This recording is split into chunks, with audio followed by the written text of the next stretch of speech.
Tonight on CBC Vancouver News. It's just shocking that someone would think to jump the queue like this. I don't understand. It's hard to even get your head around that kind of privilege. COVID vaccine cheaters. A Vancouver couple's deceitful journey to ensure they got the jab. Also, we need to make some changes to the phase 1 that we are in at the moment.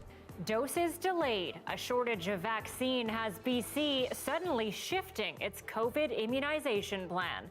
And operators, as you can imagine, are very stressed. They're trying to do the very best for their residents, for their staff. disturbing findings. A new look at what's gone wrong in BC's COVID-ravaged long-term care homes. This is CBC Vancouver News.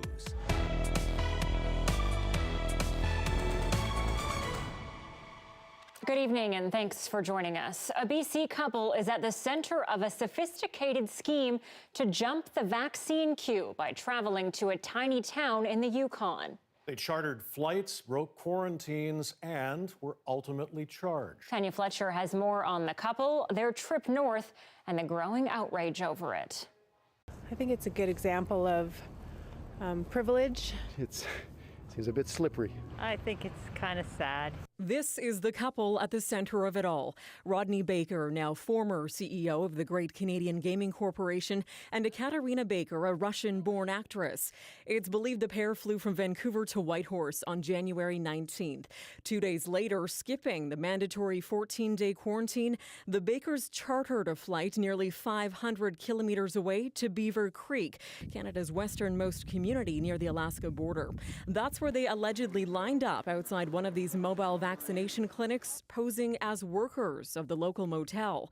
Staff who actually work at the motel are incensed. We live in a community of 80 people. We know who's in our town. They put us all at risk. They thought they had enough money to be able to buy the system. That's the scary part. But the biggest red flag came after the two were immunized. But then as they were leaving, they said, could they get a lift to the airport? Of course, the vaccine clinic folks said no, because they're working to vaccinate people. That's not what they're going to be doing. But that sounded very strange to the teams. And after that, officials were tipped off. They went to the airport and found this couple boarding a flight to leave the Yukon to head back wherever. And that's when they got charged. Copies of the tickets show they were charged with 2 counts each of failing to self-isolate and failing to follow a declaration. Each charge comes with a fine of up to $500 or 6 months in jail, or both. CBC News has reached out to the couple for comment. We haven't heard back. I think they should be ashamed of themselves. They put a community at risk for their own benefit, and that to me is appalling. BC health officials voicing the frustration felt by many who are still patiently waiting their turn to get the vaccine. Tanya Fletcher, CBC News, Vancouver. And while most people are waiting for their turn to get vaccinated, there's concern tonight in BC about more shipment delays from Pfizer. Our Zara Premji is live with us now. Zara, what does this mean for people who are hoping to get the shot soon? Well, Anita and Mike, for now, the holdup will mainly be felt by people who have already gotten their first dose. They're going to see their second dose of the vaccine pushed back even further. And Dr. Bonnie Henry says this is because over the next 2 weeks, we'll receive very little vaccine, and she's not sure how much we'll receive in February either. We need to make some changes to the phase 1 that we are in at the moment. Because of this extremely limited supply over the next 2 weeks, we have made the decision that we will be delaying second doses up until day 42 for these short period of time.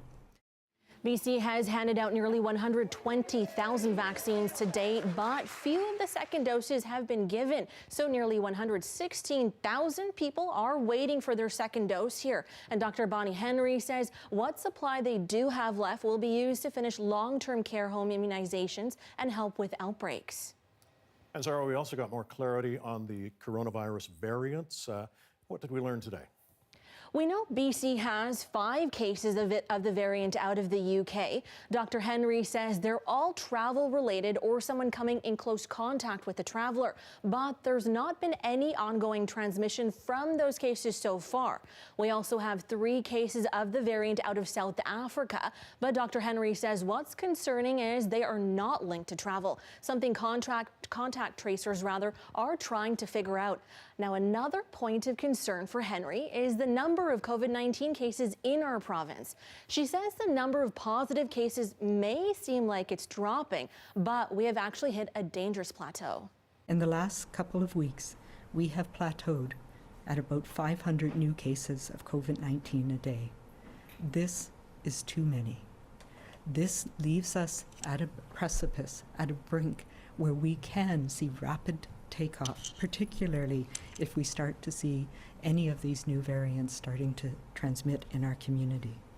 Henry also warned if we keep seeing numbers like we're seeing now, more restrictions could be imposed. But for now, the ones we have stay put until midnight on February 5th. Mike, Anita. Zara Premji live for us tonight. Thanks, Zara. Meanwhile, 26 people have died of COVID-19 in BC since Friday, pushing the death toll past 1,150. More than 1,300 more people have tested positive in that time, that total drawing closer to 65,000 since the beginning of the pandemic. There are almost 330 people in hospital, of them 68 in ICU. Active cases are at almost 4,400. More than 6,600 people are under active health monitoring by the province right now. And Royal Inland Hospital in Kamloops is reporting another 40 COVID-19 positive cases since the outbreak was declared Friday. 20 patients and 28 staff members have tested positive. That's a jump from 6 patients and 2 staff members last week. And now an elderly patient has died in connection with the outbreak. The 6 South Surgical Unit is now closed to admissions and patients are being isolated. Interior Health maintains that the hospital is safe to attend for appointments or emergency care. And the findings of a probe into BC's COVID-ravaged long-term care homes likely won't come as a surprise to many, but it is hoped what's being recommended will make things safer for residents and staff. The investigation commissioned by the province was completed back in October, but the findings were only made public today. Isabel Regam looks at the recommendations. Roughly 2/3 of COVID-19 deaths in BC are linked to long-term care homes. It's why the province hired the firm Ernst & Young in the summer to report on the pandemic's impact on the sector in the first wave. There is also a commitment to share the final report with the sector and take action on the high-level recommendations brought forward.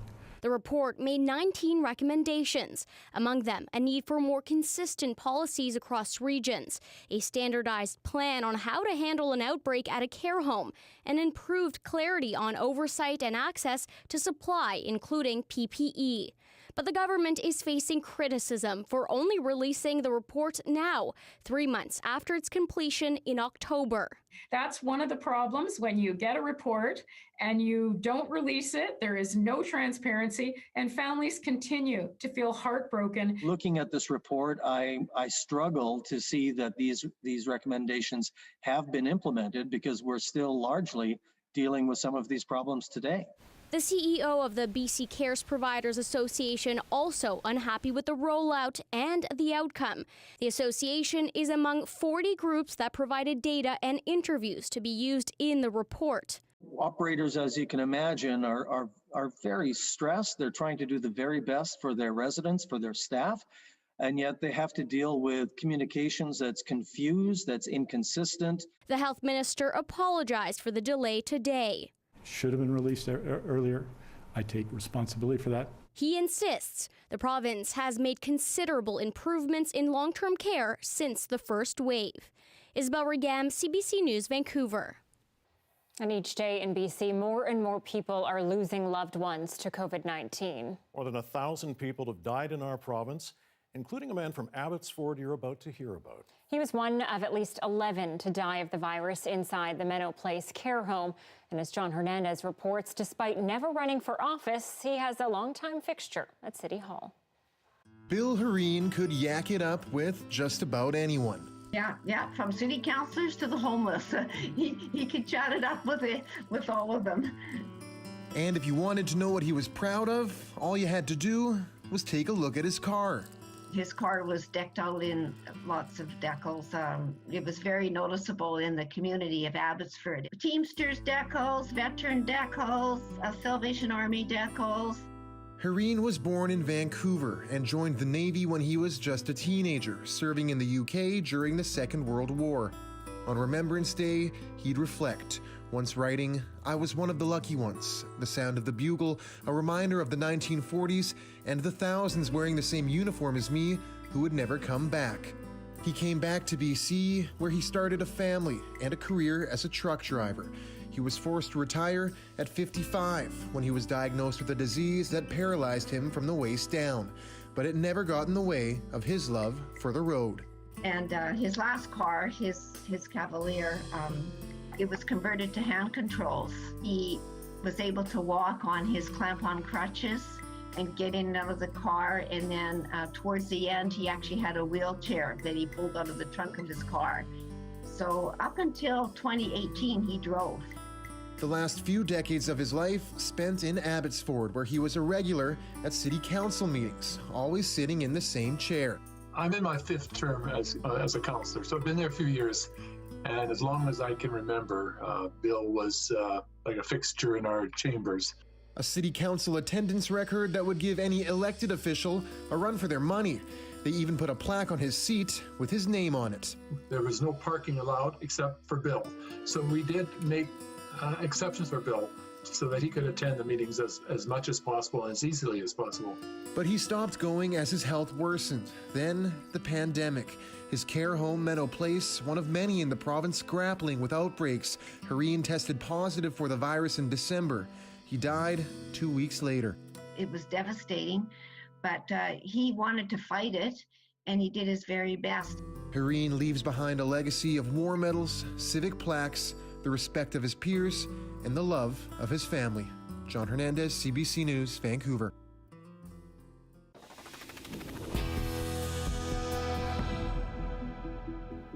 The sex assault trial for Vancouver rocker Jacob Hoggard has been delayed to next year because of the COVID-19 pandemic. The Headley frontman's trial was slated for April in Toronto, but it's now scheduled for January of next year. Ontario jury trials have been put on hold to prevent the spread of the virus. Hoggard was arrested in 2018 following sex assault allegations from a woman and a girl under the age of 16. He has since issued an apology for having objectified women, but he denies any non-consensual acts. Headley has since been dropped by its management team and has been banned from multiple radio stations. In hopes for making commercial air travel cheaper and greener, Harbour Air is set to restart test flights of its electric airplane. The Vancouver-based Seaplane Company first flew one of its retrofitted planes over Richmond for 3 minutes back in 2019. The goal was to have the plane approved for passenger flights by the end of the year. Then the pandemic hit, and the plans for the E-plane are now a year behind. Despite the setback, the company stands to benefit from advances in technology and is working with a new company to create a lighter battery that's more powerful. Harbour Air is hoping for certification for flights with passengers sometime in 2022. Let's bring in meteorologist Johanna Wagstaffe now. My frog apparently still hasn't left yet. Well, it's a good thing I'm here to back you up, Mike. I was just going to say, good timing. Yeah, so nice to see you, Anita. Welcome she's back. I'm happy to be back. I took a nice 7 months off with my daughter, Anya. How's she doing? She's there. She is. Oh, my goodness. Yeah, she's got 2 little teeth now. Happy baby. She's got your hair. I don't know if that's a good thing or a bad thing, Johanna. It's a good thing. She's adorable. Oh, my Thank goodness. you. Yes. I just have one question. How good was the hot coffee that you actually got to drink the whole thing of today? Oh, my gosh. I may have had 3 cups of coffee today. That's great. It's good to be back. Yeah, it's great to have you back. Okay, here's the other thing. Joe, what the hell? Yeah, that's the other big talker today. What a Monday. I want to show you some pictures from downtown Vancouver earlier this afternoon. Take a look at this scene. This is from our own Justin McElroy's balcony, but a lot of great pictures and updates on Twitter. What you're looking at is actually ice pellets coming down in isolated cells and accumulating on the ground. You thought you missed out on the snow this weekend. Well, Mother Nature turned it around and gave you some ice pellets. You can hear it as well. Ice pellets much louder than hail. Basically, ice pellets are melted snow, whereas hail is rain directly freezing to ice. But you were rewarded if you made it through with a gorgeous rainbow. We basically had everything but the kitchen sink. I want to just quickly show you the radar because we could still see everything tonight, including some heavier bands of snow for higher elevations. Just another couple of hours to see those bands swing through with a low pressure system sitting just off our coast. But Mike and Anita, I will time it all out coming up. Okay, Joe, thanks. Talk to you again in a bit. Well, the number of variant cases of COVID-19 in our province is going up. Health officials are now confirming 9 cases of the variant first reported in the UK and 3 cases of the variant from South Africa. With the new, more transmissible variants spreading in BC, the CBC's Corey Correa is asking if tougher restrictions could be coming. Along with other respiratory viruses, the novel coronavirus spreads more easily in the winter. As the cold weather pushes people indoors for prolonged periods with poor ventilation, transmission becomes more likely.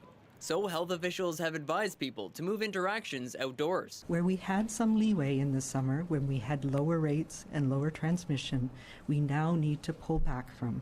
And that any of those interactions should be done in a very safe, low-risk manner, such as small numbers and outside. You can keep your distance, you're outside, you're not in a crowded area, so it's just a good way to get out of the house. I think outside is kind of like a false safety just because people feel comfortable not wearing their mask and not sanitizing everywhere. It seems like it's safer and I feel more comfortable. Researchers say when transmission does occur outdoors, it's likely because people aren't following public health guidelines.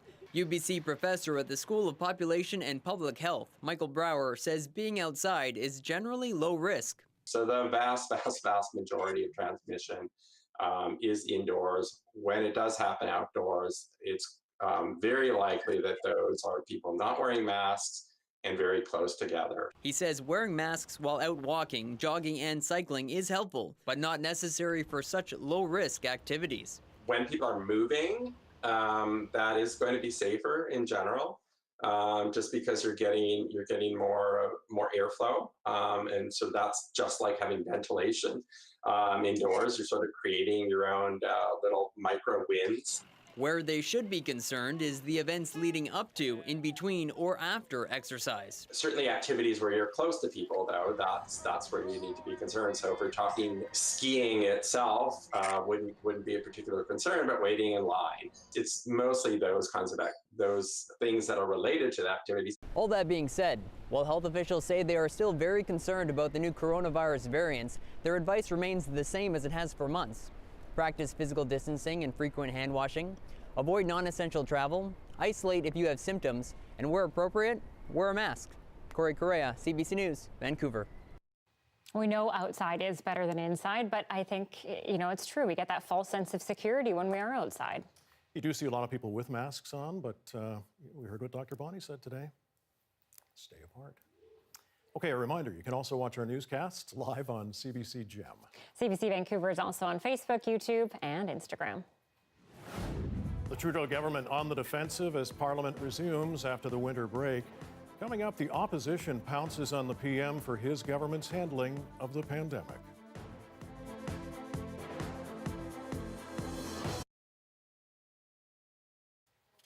Thank you for staying with us during our commercial-free live stream. Okay, how does dinner with a live show sound? Well, I'm missing that for sure. It's something many of us haven't been able to enjoy since before the pandemic. Well, a restaurant in Windsor, Ontario is delivering hot meals along with a free concert to customers every Sunday. As Tamina Aziz reports, the owner hopes to keep the gravy train running for many years to come. Our hearts are free. Order some poutine from Fog Lounge, and you can also request a little music. These These musicians say they've missed performing live. The lockdown forced the duo to perform online instead. But on Sunday, they, along with a handful of other musicians, drove around the city performing for small groups outside of people's homes. Sitting around at home throughout the pandemic and not being able to play music with our friends or with each other for months now has been pretty tough. Well, it's definitely different because, you know, people are separated, there's smaller audiences, and kind of to get the crowd that we previously had, it requires us to go to a bunch of different locations, whereas before it was everyone was in the same spot at the same time. But I think this allows it to be a little bit more intimate and make a deeper connection or a closer connection with the people that you're playing for. Yeah, I think people are more appreciative of it for sure. People like Debbie Hazlitt. She says the experience has been wonderful, and she's glad to be supporting local businesses and talent. We miss the live music, and I love going out to the pub and seeing the bands and just sitting and having a drink. And now I get to do it on my front porch with poutine and wine and some wonderful neighbors that came out to see the music as well. Fog Lounge owner Tom Looser says he came up with the idea when he realized his business needed to survive another lockdown, but that it wasn't quite the same without music.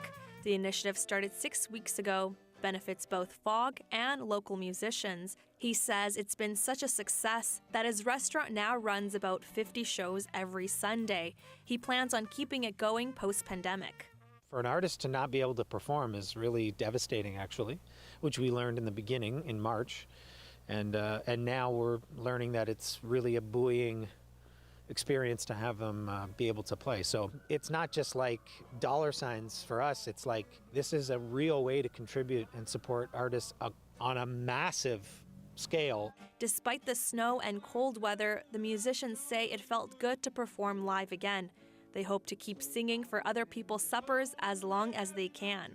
Tamina Aziz, CBC News, Windsor. Good idea, a little chilly though. Gotta keep those fingers warm to play the guitar. Yeah, I wouldn't be able to do it, but I would enjoy the music for a few moments before trying to get to a fire or something else.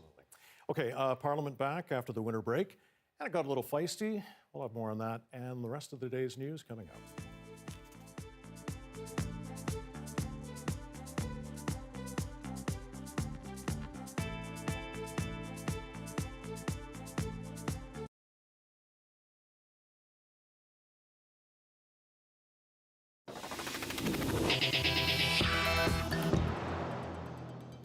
Well, Parliament back in session today after winter break, and the opposition was ready with a long list of problems to pin on Prime Minister Justin Trudeau. That includes the temporary disruption in COVID-19 vaccine shipments from Pfizer. As Olivia Stefanovich reports, the federal government spent the day back on the defensive. Why is this Prime Minister spending time preparing for an election when he should be spending all of his time protecting Canadians by making sure everyone has access to a vaccine? With vaccine deliveries from Pfizer-BioNTech grinding to a halt this week, opposition parties are seizing on the disruption. Why are Canadians always paying for this Prime Minister's failure to act quickly? Accusing the Liberals of leaving Canadians behind. From the very beginning, we knew that there would be challenges with the global supply chains around vaccines as they were developed, which is why we set out and succeeded in signing more contracts with more different companies for more doses per Canadian than in any other country in the world. Pfizer shipments are being slashed roughly in half over the next month. A delay stemming from the pharmaceutical company's decision to retool its Belgium plant. Canada isn't the only one affected. Pfizer is temporarily reducing the volume of doses it sends to several European countries, too. I want to assure you that our government is doing everything in our power to speed the rollout of vaccines. The federal government says it's still on track to vaccinate more than 3 million people by the end of March and continues to stand by its promise every Canadian who wants a vaccine will get one by the end of September. We have a really diverse vaccine portfolio, and we built a diverse vaccine portfolio on purpose so that Canada would not be dependent on one vaccine or on one supplier. Meanwhile, the government is reissuing its call for Canadians to stay home. It's already requiring travelers to get a negative COVID-19 test result before flight and quarantine after entering Canada. Now, the Deputy Prime Minister says the Liberals are seriously considering further measures to toughen border control. Olivia Stefanovic, CBC News, Ottawa. And in long-term care homes, COVID is an especially brutal killer. Vaccines are being seen as a lifeline there. But some say Ontario hasn't been fast enough. David Common looks at that province's new plan to quicken things up. Across Canada, getting vaccines into the arms of those in long-term care was always a priority, just more so in some provinces than others. PEI has effectively finished its first round, as has Alberta, with BC and Quebec closing the gap. The reason for the speed is simple. Once infected, care home residents are the group most likely to die. But Ontario, where 40% of homes are now in outbreak, worse than anywhere else in Canada, first wave and now, it's struggling. So the province is switching gears. We're accelerating vaccinations from our most vulnerable seniors. With new supplies temporarily halted, Ontario is using the shots it has to immunize all care home residents by February 5th, moving plans up by 10 days. Each day literally means lives. You know, am I incredibly frustrated with the rollout overall and the very slow pace and the incompleteness of vaccinating long-term care residents? Absolutely. Ontario has given 292,000 shots, more than enough for the province's 72,000 residents in long-term care. But only about 46,000 of them have been vaccinated. Now they become the priority, and this document released last week may be a factor why. It calculated how many more lives could have been saved if Ontario had moved up its initial vaccination deadline for care home residents to January 21st or January 31st. I think it would have made a significant difference with many of the residents. Brian Graham's mom, Bernice, died last week after the COVID variant swept through Roberta Place long-term care. The shot came too late for many. A third of the residents are now dead, virtually all of them infected, leaving this doctor working inside stunned. And the sense of loss every day is just really extraordinary. I mean, the staff don't have time to grieve. The CBC's David Common reporting tonight. Well, since Canada made pre-flight COVID tests mandatory for air passengers flying here, Transport Canada says at least 50,000 reservations have been canceled. Now, Ottawa is talking about imposing new restrictions aimed at reducing the virus and its variants. But as Alison Northcott explains, the timeline is unclear. The possibility of more travel restrictions has some worried about what could soon be off limits. It's important to reduce the travels, but not all, because it's necessary to see a family once in a while. People coming into Canada have to isolate for 14 days, and those flying in over the age of 5 need proof of a negative COVID test. But there are calls for the federal government to do more. I see these planes flying in, one after the other after the other.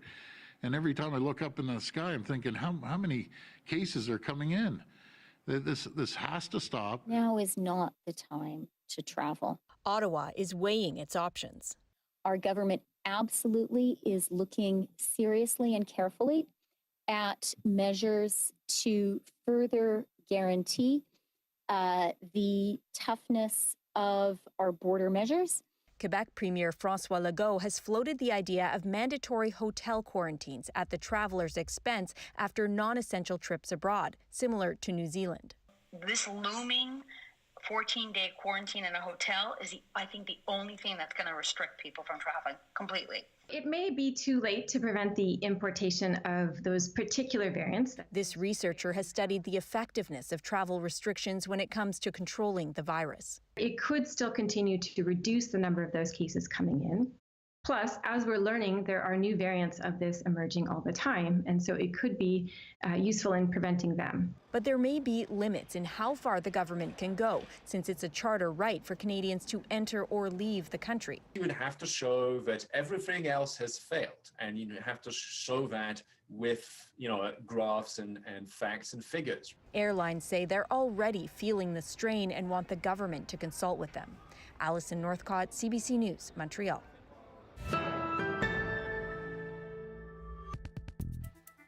Canadians have been watching closely to find out more about Joe Biden's trade plans. The U.S. president gave a few signals today, though, when he signed a Buy American executive order. His hope is to make it harder for federal agencies to buy foreign instead of domestic. We're going to require that waivers be publicly posted. That is, someone seeking a waiver to build this particular vehicle or facility, and it's going to buy the following foreign parts. That waiver, the request for it's going to be posted. Then we'll work with small American manufacturers and businesses to give them a shot to raise their hand and say, yeah, I can do that here in my shop, in my town. And Biden also said today's executive order will change the rules around domestic content requirements for federal government vehicles.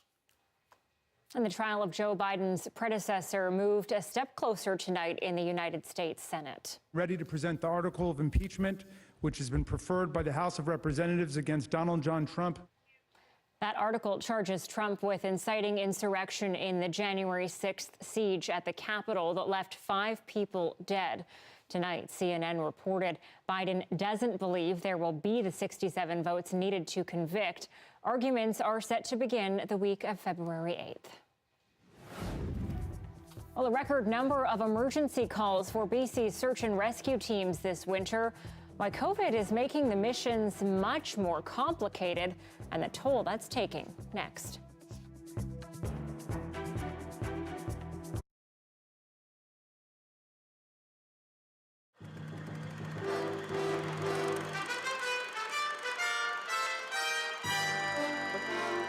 Taylor with this Thursday edition of Vancouver Life. Her name is Katie Lang. That's with a small lowercase k and d. She's a country singer-songwriter, and late last year she did her first Canadian tour. Lang was a hit, but Katie is not a conventional country performer, as Fred Causey discovered. Round and around and around and around and around. Oh, stop the world and let me on. I'm tired of going around and round. Some people have labeled Katie Lang's music cowpunk, a cross between punk and country. But she says it isn't so. Only the haircut is punk. The heart is pure country. When she sings a Patsy Cline song, she means it. Can't you see? You no longer care for me. I definitely idolize Patsy Cline. The thing is that I believe you become things that inspire you. And Patsy Cline has inspired me. So I become her at times on stage. And she is working through me. I can feel her presence when I sing her songs. Oh, stop the world and let me on. Round and around. I'm tired of going around. Round and around and around and around. I played the game of love and round and around and around and around and around. So stop the world and let me on.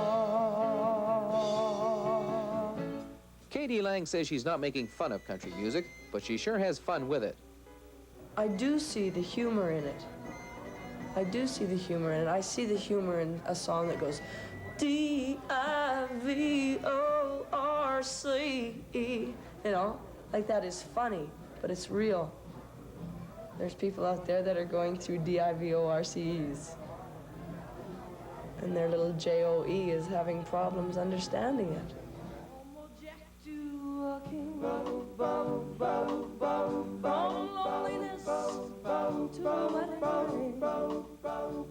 Even though she sings a lot of country music, she doesn't feel limited by it.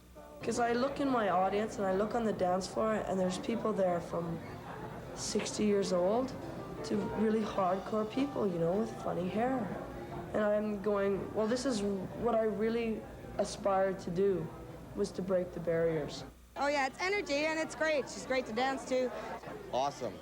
Amazing. If you didn't see her, you would think she looked different than she does. When my baby embraces me, doesn't know what it does to me.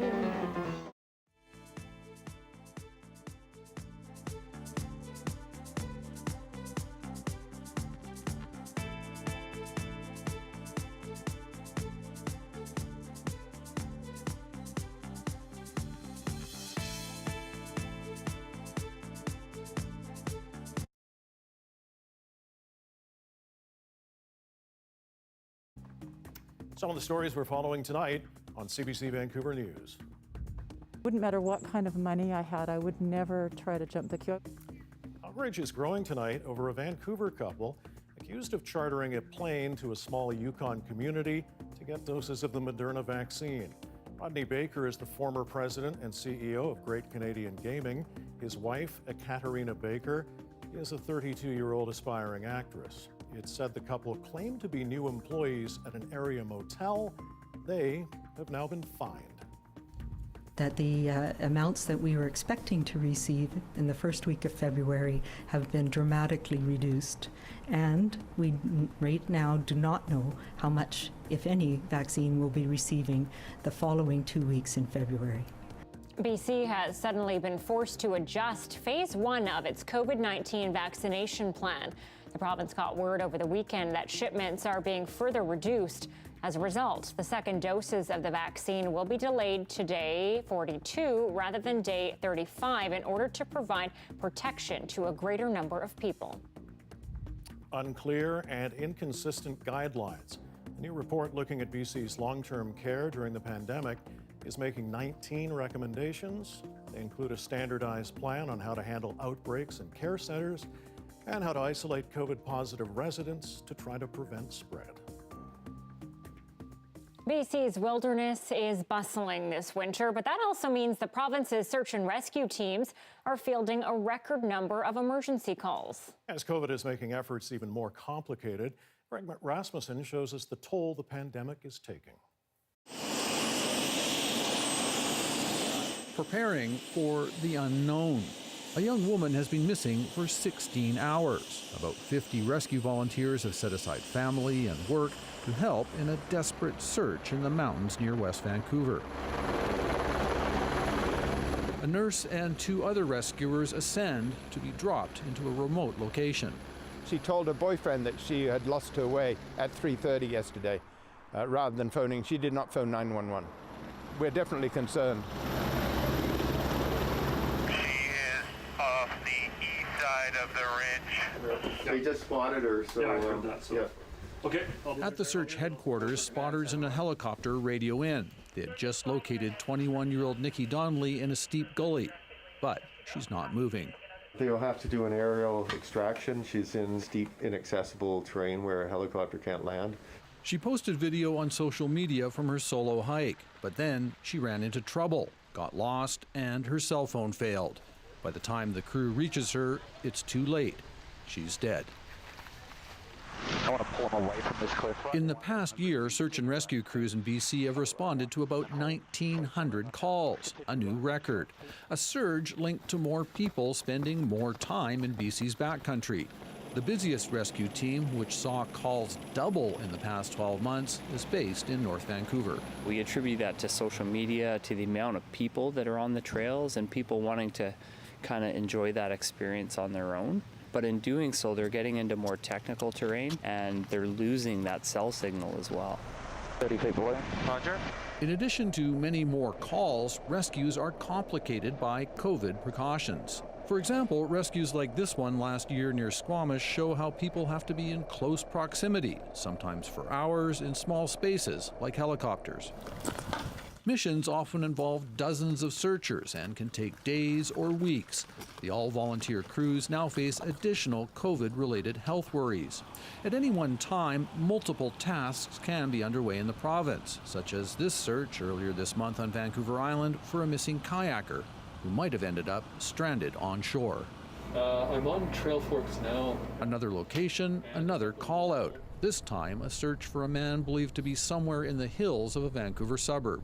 People are trying to find different locations to go to, and so what they're doing is finding trails that are unusual or less marked.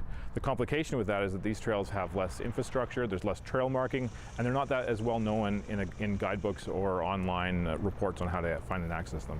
Every year, officials plead deep, and I was so exhausted. Just over a year ago, Mark Gajowski was lost in the snow for nearly 3 days in an out-of-bounds area near a ski hill. Since being rescued, he's become an advocate for being better prepared. Best thing to do is stay in one spot because people are going to be looking for you. Have the proper gear for sure. I've got hand warmers just in case. I've got some Tylenol, mittens, For some, that message is sinking in, I take it seriously because I don't want to be one of these people stuck up here. such as these people out for a day hike. Take 5 minutes to do some preparation, and I think it'll be really worth it and maybe save your life. But there are fears others haven't learned the lesson. We anticipate things are going to ramp up even more, and that's really concerning for us because I think a lot of people are completely naive to the dangers.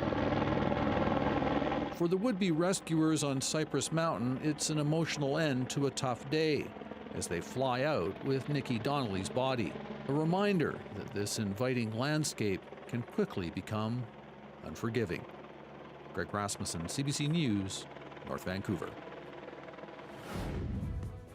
Okay, is it candy or is it pot? Coming up, the confusion over cannabis edibles and the consequences for kids. Just coming up on 6:40, 20 to 7 Monday night.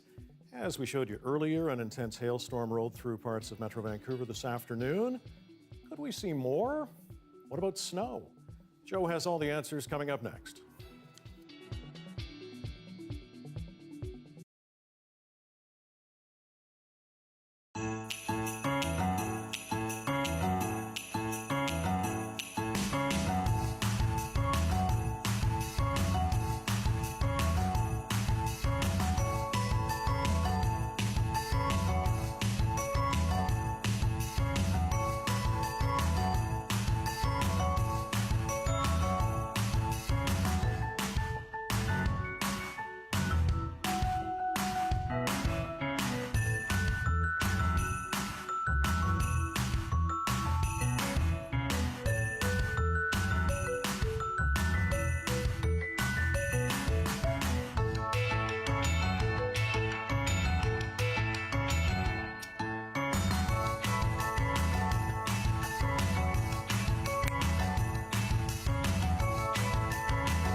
Market Report is brought to you by Fortis BC. We've got even bigger rebates. Rebate. Whoa! On select high-efficiency equipment for business, but only for a limited time.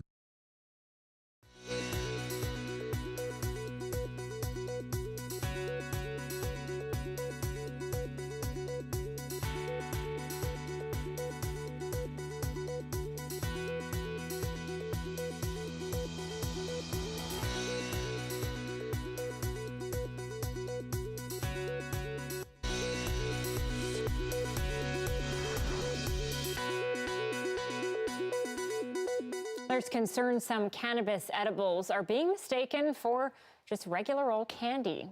They're being sold in packages that resemble other popular kids' products. And as the CBC's Rosa Marcatelli from our Go Public unit explains, that's causing some serious consequences for children. Sour Patch Kids. Sour, sweet, gone. One is clearly for kids, the other strictly for adults looking to get high. I got high as But you'd be hard-pressed to tell them apart. They look so alike, it's led to major busts in the U.S. Stony Patch Kids. Pediatrician Dr. Jane Pegg couldn't believe her eyes when she saw the packaging of the pot edibles that poisoned a 2-year-old boy. When he came into the emergency, he was unconscious and having trouble breathing. His mom had accidentally given him these pot gummies, thinking they were kids' sour candy. They belonged to the toddler's grandfather. I don't know why the companies that are selling these products are not being shut down. In some cases, like the one involving the 2-year-old, caregivers unknowingly gave the kids the pot-laced gummies or chocolate. In others, the kids found them around the house. Edibles have been legal since October 2019, but the look-alike packages are not. It's illegal to sell pot that's packaged with images or bright colors that appeal to children and aren't child-resistant. Peg tried to report what she was seeing, but says Health Canada ignored her email until Go Public asked why. The health agency says it was sent to a generic email address that gets quite busy, so a response was delayed. When it did reply months later, it told her she could contact police. But shutting down these websites that sell the problematic pot packaging isn't that easy, says this police chief. Whack-a-mole kind of describes it quite well. When we hit one down and get rid of it, and 4 more pop up. Regional poison centers report hundreds of unintentional poisonings involving kids and all edibles across the country. In some areas, the numbers have doubled over the past year. The federal government announced an action plan 10 months ago to crack down on illegal products, but it hasn't been put into action yet. Part of the delay may be figuring out who will pay for it, says this lawyer. I think there is a certain amount of kind of jurisdictional struggle over whose responsibility really is this. Meanwhile, the illegal packages continue to be sold online and end up in the wrong young hands. Rosa Marcatelli, CBC News, Go Public.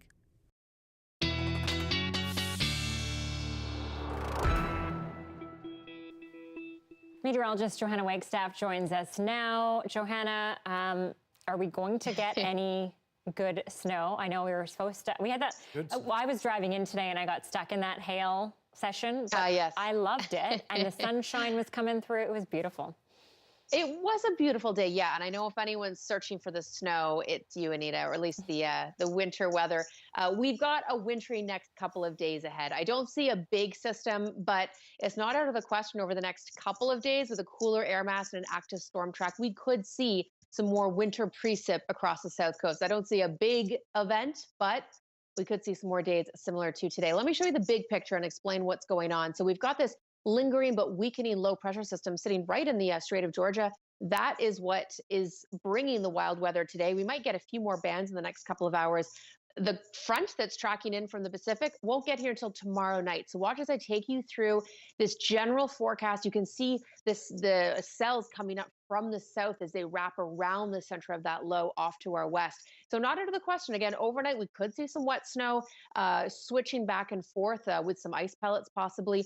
Clearing out, though, through Tuesday morning. I think we'll see some good sunshine for the first half of the day. Look at this, bringing you through to Wednesday morning. Another band of moisture coming up from the south may bring, again, a wintry mix to much of Metro Vancouver. We'll have to time it out tomorrow as we get closer in the models. Bigger picture, there's that weakening low, as I mentioned. That next system actually moves down to the south of us before pushing inland, which does make it tricky because that means we get a southerly flow, which does introduce some warmer air, which is what we ended up seeing Sunday into Monday. But I do think there is a shot, again, Wednesday morning of seeing some snow somewhere across Metro Vancouver. That's probably the easiest way to hedge my bets, but I will definitely keep you posted. One of my trusty forecast models, it did overplay it a bit on the snow for Sunday into Monday, showing some trace amounts Wednesday morning. So I'll keep you posted. For the rest of the province, we are sunny tomorrow, a gorgeous day for almost everyone. Some flurries in the morning for Kelowna and Cranbrook, Prince Rupert, and in fact, Haida Gwaii Lovely northwesterly winds bringing you some sunshine for a few days in a row. You deserve that. Warm tomorrow. We're just above our 30-year average for seasonals. Coming back down for Wednesday. That's when I think our next chance of some wintry weather is. And we warm back up for next weekend. So for snow levels, Anita, you're going to have to watch for that one. But no matter what Mother Nature throws at you, we'll roll with it. In Winnipeg on the Seine River, it's not unusual to see a skating rink, but this next story is unusual. Yes, it involves, are you ready for this? A washing machine as a Zamboni, and it's quite a sight to see. The homemade ice resurfacer was the brainchild of an appliance repairman after his daughter made a request. Take a look.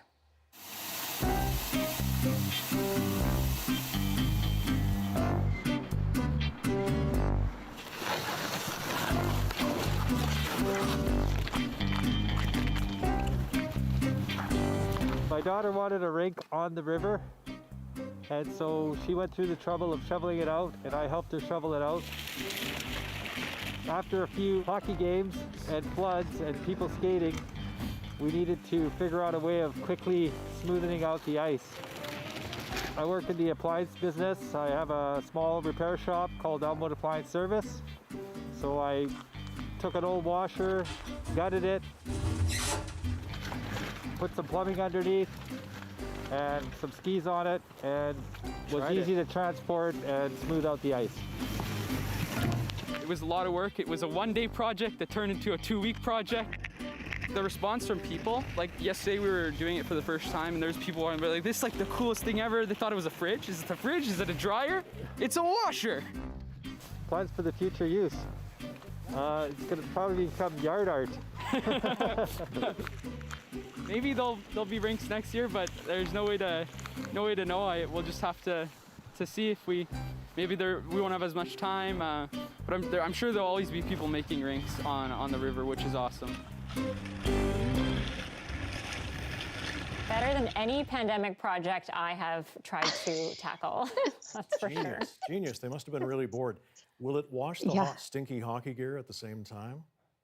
Probably That's not, the question. right? That might be pushing it. You're on your own on that one, Mike. Yeah. All right. It's an ancient hole in the wall that has returned the world to the time of the Black Plague. The wine windows of Florence, Italy. Next.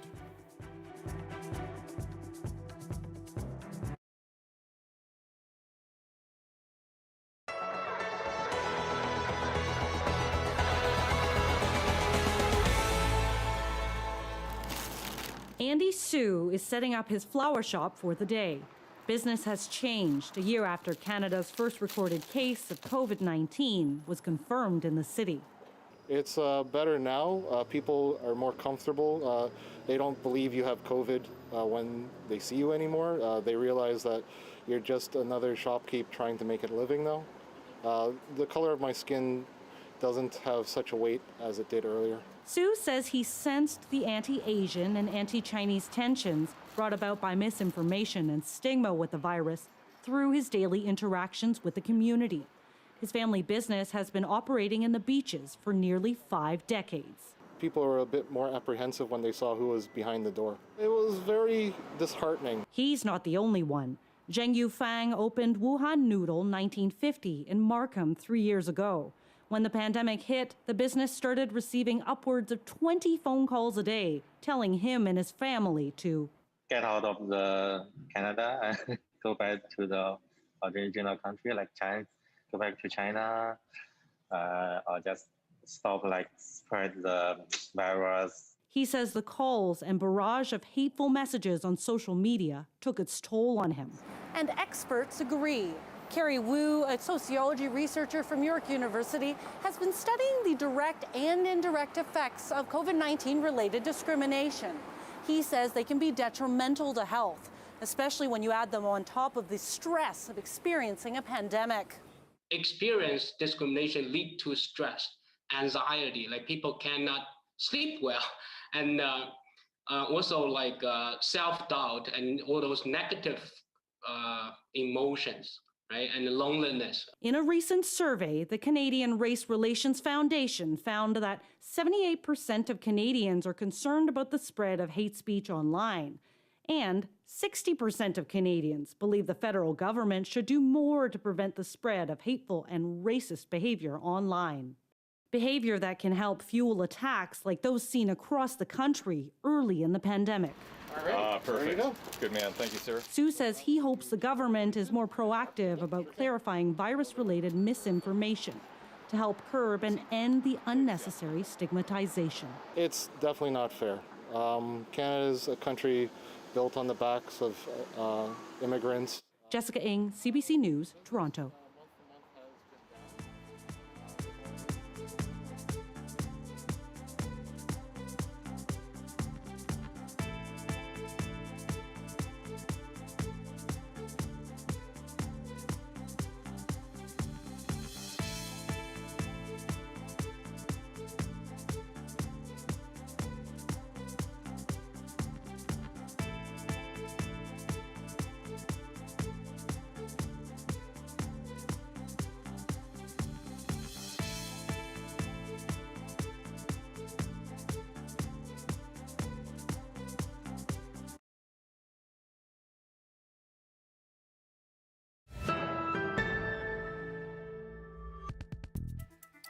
Okay, it has long been a hot photo scene for Instagrammers, but you'll now have to venture out a little farther for those likes. I know how you like to pose within the flowers, Mike. It's one of my favorite things. The Abbotsford Tulip Festival is moving. Mike is sad, we know. The next Bloom Tulip Festival will be held in Armstrong, a little further, where the festival's founder has relocated. Alexis Zarek says the Abbotsford land has been sold to new owners. More than 100,000 visitors flock to Abbotsford each year to witness hundreds of thousands of tulips in bloom. Yep, last year's event was canceled because of COVID-19, and there's no set date for this year. Okay, and the pandemic has forced restaurants everywhere to rethink interaction with customers, and many are getting creative. In Florence, Italy, the city has tapped into a very old curiosity of its architecture. As Megan Williams tells us, they've revived tiny windows of opportunity. Florence, Italy, the jewel of the Renaissance, from the Ponte Vecchio to the towering Duomo, a city for centuries largely unaltered, including the survival and now revival of small openings on walls throughout Florence, called buchette del vino, or wine windows, where restaurants and bars pass a glass of Chianti through a thick stone wall to be enjoyed on the street. Chin chin. Matteo Faglia is an amateur historian who's been promoting the reopening of wine windows here. Like this one, they date back more than 500 years, when noble Florentine families began to sell their wine directly through the buchette. Several hundred remain today, some with opening hours still posted, others converted to doorbells, all with their unmistakable dome shape, just enough space to pass a fiasco of wine through, still visible. Siamo in era COVID. Today's COVID pandemic takes us back in time to the Black Plague of 1630, says Faglia, when buchette took on an essential role, to sell and buy wine without passing on the plague. During the Black Plague, les buchette, or wine windows, were no longer used just to sell wine, but also for social distancing. And now, some 400 years later, with the coronavirus pandemic, the little windows are once again opening up throughout Florence. This restaurant owner says opening its wine window has injected some joy into the city. Revitalizing something that people that were something on the past, and we use it for another way. So also in the night, it's a nice thing to do. It's an attraction, so it's great too. I think that the COVID is going to disappear very soon, I hope.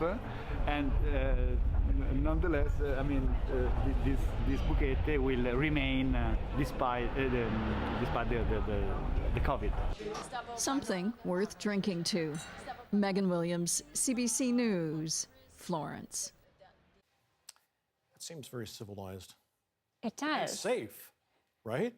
It is safe. And now, my first day back, we end with a wine story, and now I think I need to Huh? go have a glass of wine. Looks good. I was going to say, funny how that happened, right? Yeah. We'll go there one day and check it out. It looks glorious. Yes.